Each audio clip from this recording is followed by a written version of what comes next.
So we're going to do keyword discovery, we're going to do density analysis, we're going to do competitive analysis, we'll look at search volume.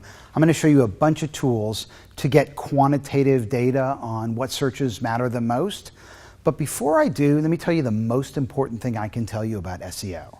This is the first and most important rule of search, right?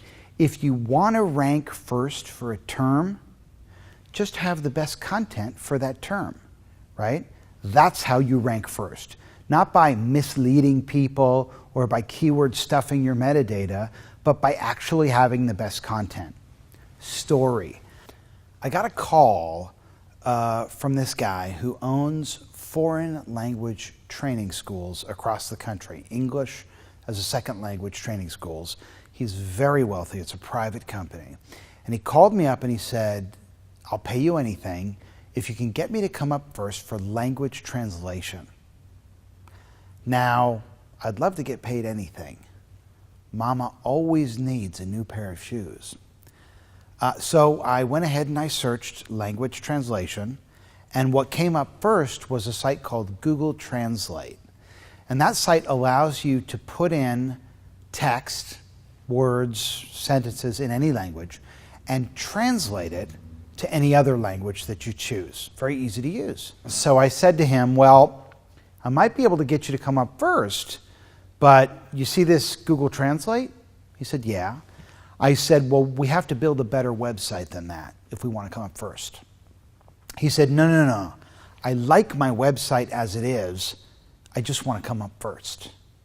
Well, I couldn't take that business because there's a relationship between the website and where it ranks.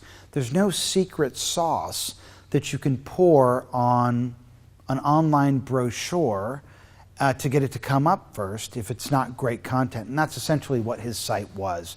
Basic generic information about his schools and schedules and information and stuff like that. Matter of fact, you couldn't even enroll for the classes online or sign up for the classes online. So of course, he was never going to outrank Google Translate. So again, the first rule of search, if you want to rank first, you got to have the best content. Search the term you want to rank for and see who comes up first and evaluate their content and ask yourself honestly, can you do better than that? Can you create a better site than that? If you can't, introduce a modifier, a keyword modifier, and see if you can compete in that segment. You may not come up first for Florida vacations, but you might come up first for best Florida family vacations, right? Introduce keyword modifiers to come up with a list of search results that you can compete with. Evaluate the quality of the sites, and I'll give you some other technical things you can evaluate. And if you think you actually can compete on a content basis, then that's a good keyword to go after. But if you don't think you can compete on a content basis, you're never going to elbow out whoever's ranking first. First rule of search, have the best content.